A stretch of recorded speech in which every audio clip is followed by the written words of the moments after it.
from all of us here at Talcott Mountain Science Center and Academy. I'm Anya Jensen, a science and technology instructor here on the mountain.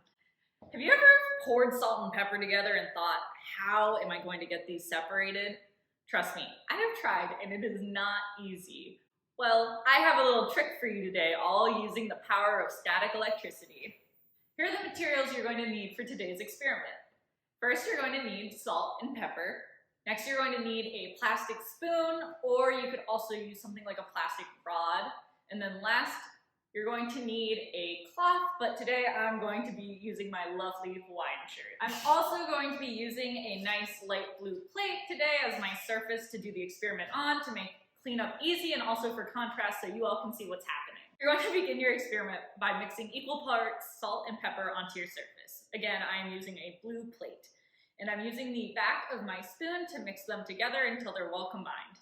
Now we're going to rub our spoons against our cloth. This is going to transfer the negative electrons from our cloth to our spoons, giving it a total net negative charge. This is called charging by friction. As you move your negatively charged spoon over the mixture, you'll see that the neutrally charged salt and pepper move around with it. You may hear the salt and pepper pick up and attract to your spoon. If you move your spoon away, you may see both salt and pepper, but if you give a quick tap, you'll see that only the pepper remains. This is because the pepper is a lot lighter than the salt, so when we give it a tap, it's a lot easier for the pepper to hold on with that charge than the salt. Thanks for joining us, and happy National Static Electricity Day. Be sure to check out our website, tmsc.org, for more fun at-home experiments.